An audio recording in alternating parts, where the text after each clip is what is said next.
Toding ini main-main di dekat rumah seorang warga yang namanya Kakek Aras.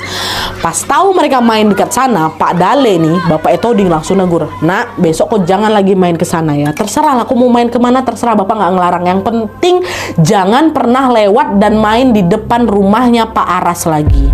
Ditanya sama Toding, "Loh, emangnya kenapa, Pak? Aku aja nggak tahu Kakek Aras tuh yang mana. Pas main ke sana juga rumahnya sepi terus kok, Pak." Dan FYI, waktu itu Toding ini memang nggak pernah ketemu langsung sama Kakek Aras maupun sama keluarganya Kakek Aras.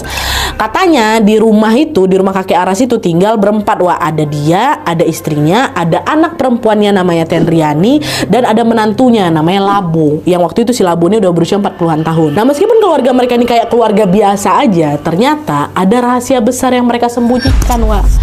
Kata Pak Dale, keluarganya Kakek Aras itu masih satu garis keturunan sama Ibaba parakang yang kakek dibakar Jusran tadi tuh loh. Masih. Itulah kenapa Pak Dale ngelarang anaknya untuk main ke sana. Dan nggak cuma itu aja, Pak Dale ini juga cerita kalau warga itu sebenarnya udah tahu Kakek Aras sama keluarganya ini keturunan parakang. Udah tahu, cuman warga juga nggak bisa berbuat banyak. Karena apa? Karena keluarga Kakek Aras ini tergolong keluarga terpandang, keluarga yang punya kuasa lah gitu di desanya mereka. Ditambah lagi warga juga belum punya bukti kuat nih kalau mereka betulan parakang, nggak ada. Makanya selama ini warga cuma bisa bersiaga aja, cuma bisa jaga jarak aja lah, walaupun macam sama-sama tahu tapi udah jaga jarak aja mending gitu. Awalnya kekhawatiran itu cuma jadi cerita yang belum terbukti kebenarannya aja, Wak.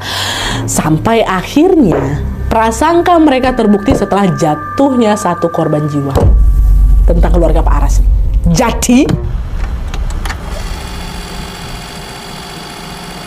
Jadi ceritanya, akhir-akhir itu Rudi, sahabat dekatnya Toding itu loh, mendadak sakit.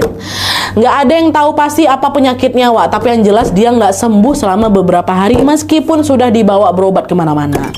Nah, lalu suatu hari pas baru pulang dari ladang, Pak Dale sama si Toding lihat rumahnya si Rudi ini lagi dikerumunin warga. Pak Dale langsung ngomong, "Bapak ngecek ke sana dulu ya. Kamu tunggu di sini, nggak usah ikut." Kata, "Aku mau ikut juga, Pak. Kan Rudi juga temen aku khawatir sama dia." Kata Toding, "Udah nggak usah. Takut nanti di sana ada bahaya." Udah pergilah itu si bapak. Tapi si waktu itu si Toding ini masih kekeh, Wak. Dia pengen ikut juga. Dia tetap jalan tuh di belakangnya Pak Dale menuju ke rumahnya si Rudi.